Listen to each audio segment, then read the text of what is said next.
Hey, good morning. We are back to our usual look here. Sorry, the last 2 days, Monday and Tuesday, I was down at my daughter's farm helping them with some stuff, and there wasn't quite enough bandwidth to do what I usually do with the show, so I stuck on a few clips from our previous drug class series. Anyway, what I want to talk about today is some of the new products and new issues that have developed with higher potency cannabis products. So uh, it's some interesting stuff. I just have to do this usual share screen thing.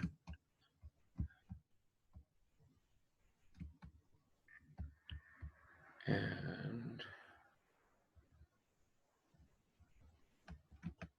that and that. There we go. Okay.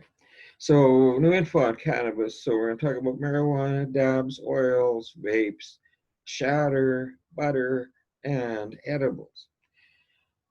There's been a huge increase in products and types of products related to cannabis use, and much of it is marketing. I mean, the people that are developing this stuff, their primary purpose and focus is to make money. And the way that you make money is to create interest, to create demand, to develop new products.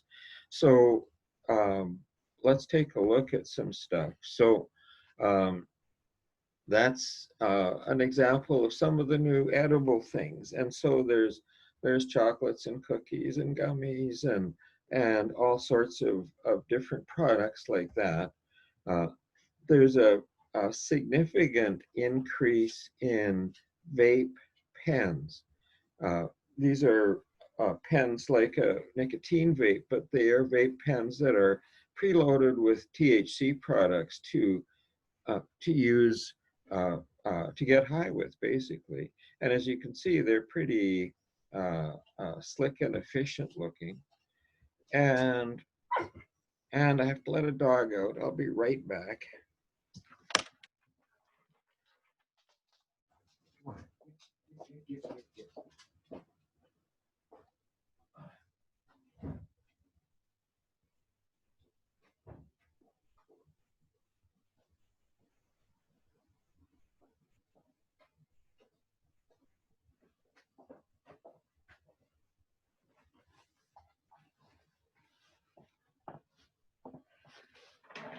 Sorry, that gave you a little more time to look at those. So this, um, the last picture that I put up there looks like candy. I mean, this stuff is designed to be marketed for kids. So Sour Patch and Runs are uh, takeoffs on candy names. And and when you see products like that, you know that the companies that are producing these are specifically uh, trying to attract a younger market. And the name of the brand is Chronic. And, and so again, they're making it okay to be a chronic marijuana user. And then lastly, even Willie Nelson is getting in on this, and he has a whole array of Willie's remedies. Uh, uh, Interestingly enough, they are CBD products, which are cannabidiol products, which are not intoxicating. They're not psychoactive. But I just stuck that in there because it was an interesting addition. So typically when we think about marijuana, we think about it in terms of buds, or uh, if you're back, uh, uh, if your head's back in the 60s, it wasn't even buds then, it was just the leaves.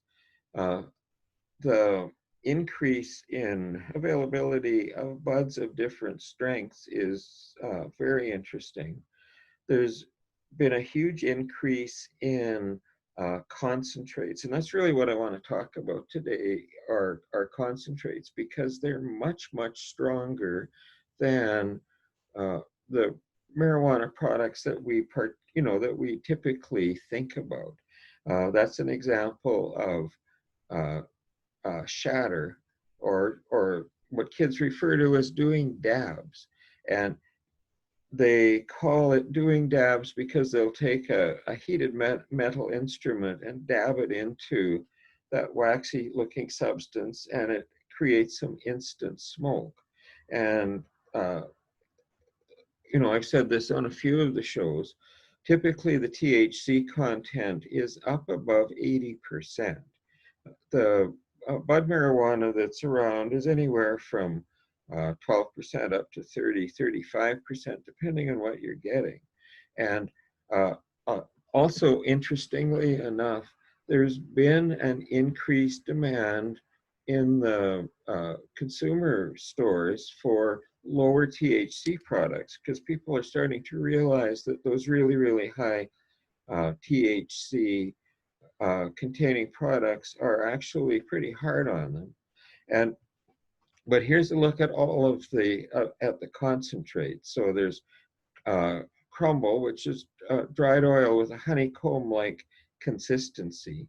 And all of these things you have to apply a heated instrument to create the smoke to inhale. Batter or butter is a concentrate whipped under heat to create a cake-like batter texture. Shatter is a translucent and brittle, often golden amber colored concentrate made with a solvent uh, uh, like butane. And, and so all of these things, what they are doing is trying to extract as pure a version of THC out of a marijuana product as possible. And again, if you're a dope panic, it's organic thinking kind of person, this stuff is very far away from anything that's really organic. It's a considerable alteration of what real marijuana plants are capable of producing. A distillate is a refined cannabinoid oil that is typically free of taste, smell, and flavor. It's the base of most edibles and vape cartridges. And so one of the other things about cannabis vapes is you really can't tell what's in it. You can't tell if it's a nicotine vape or a cannabis vape. And many of the cannabis vape products are also flavored, so they'll smell like cherries or watermelon or those kinds of things. Uh, Crystalline is an isolated cannabinoid in their pure crystal structure. Dry sift is ground cannabis filtered with screens, leaving behind complete trichome glands. The end product is also referred to as keef, which is another highly concentrated form. Rosin is the end product of a cannabis flower being squeezed under heat and pressure. So there's no solvents involved in that. And bubble hash uses water, ice, and mesh screens to pull out the trichomes into a paste-like consistency.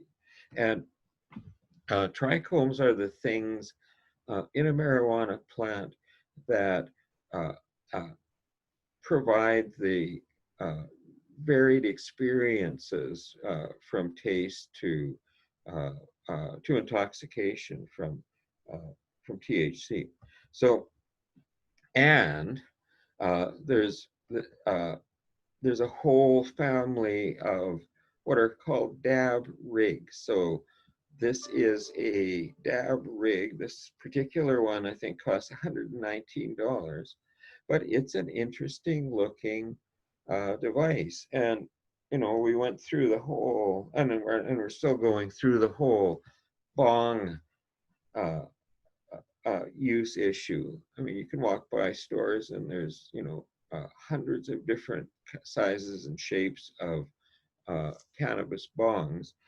But these are sort of the next generation of that, specifically to use those high potency refined products. And then this is just an example, and I'm not picking on any company in particular. This is from a company called House of Glass, and they sell online high potency shatter products, typically above 80%. And I've seen lots and lots of kids with this stuff, and lots of kids have told me that that's one of their preferences. And again, the experience of using these higher products are that it's much more intoxicating. The other component of that is the stronger the drug, the higher its addiction potential, the more likely it is that you're going to become dependent on it.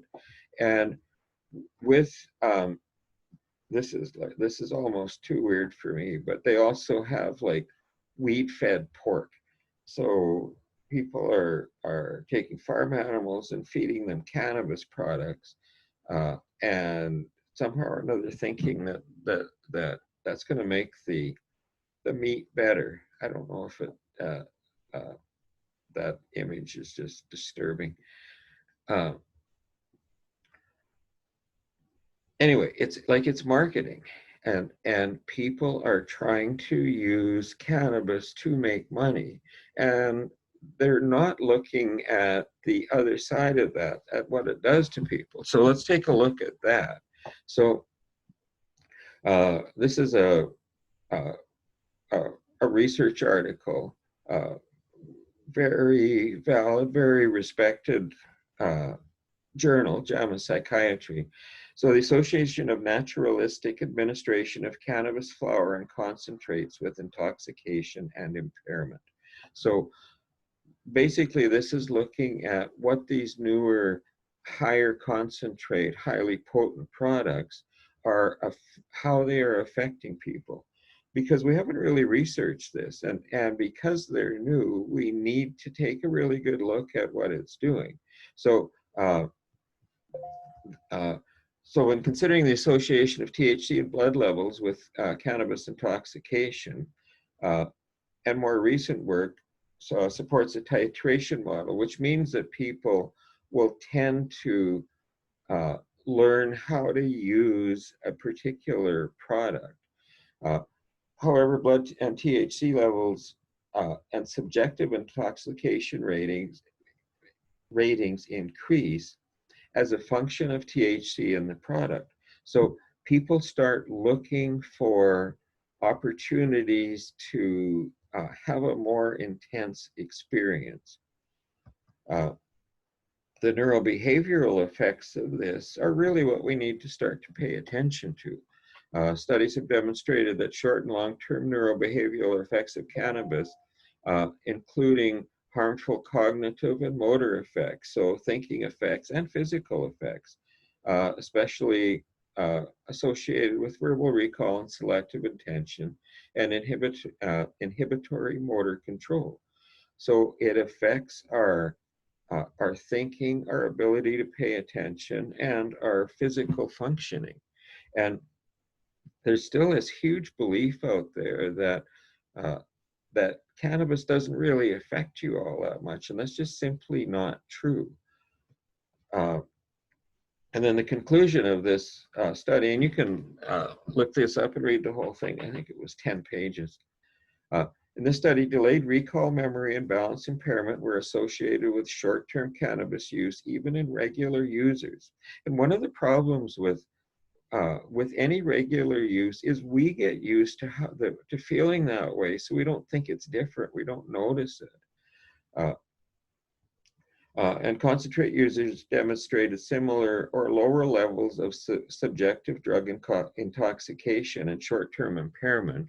So people who were using the higher potency stuff had less ability to evaluate their impairment.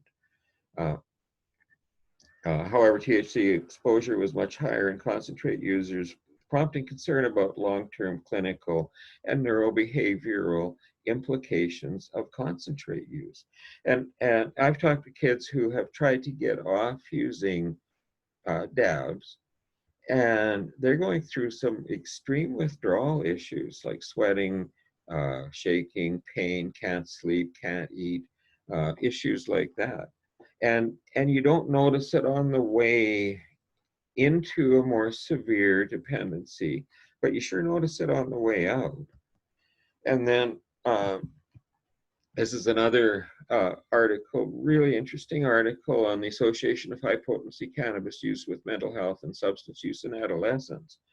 So we've talked and talked and talked about how substance use impacts adolescent brain development, and the high potency cannabis products have a greater capacity to cause mental health problems. So the results, I'm just going to move this because I can't see. I don't know if you can see me moving stuff or not. So it was a pretty extensive study, 1,087 participants. So there was, as the cannabis use went up, there was increased likelihood of anxiety disorders, adjustment for frequency of adjustment for frequency of adjustment for frequency of cannabis use attenuated the association with psychotic experiences. So the more you used, the more likely it was that you were going to develop a anxiety issue or psychosis because of this. And then the conclusions: to our knowledge, this study provides the first general population evidence suggesting that the use of high potency cannabis is associated with mental health and addiction issues. Limiting the availability of high potency cannabis may be associated with a reduction in the number of individuals who develop cannabis use disorders, the prevention of cannabis use from escalating to a regular behavior, and a reduction in the risk of mental health disorders. So we need to take a look at, is it okay to have all of this product out there without really understanding how we use it? So again, we have to check our thinking on this. And, I hear over and over and over again, kids and parents saying, well, they're just using marijuana.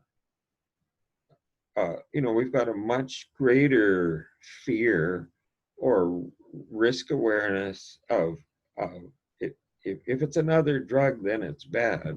And somehow or another, if we're thinking it's marijuana, that somehow or another it's okay or not as bad. And so is that really true?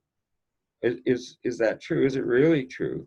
And how are you feeling or acting because of how you're thinking? And, if you think that somehow or another that is okay, then what you're doing is allowing yourself or allowing your teen to get further into having a drug dependency. And if you're dependent on a drug, it really doesn't matter what the name of that drug is, because it starts to take you away from your life the way you're supposed to be. And then how would you feel or act if you thought differently? So again, like we need to check our thinking on this, and we need to do a really good job of educating people about the bigger effects of cannabis use, because it's way more than just getting high. So tomorrow I'll get into this a little more deeply with some other information. So thanks for checking us out, and I will be back tomorrow.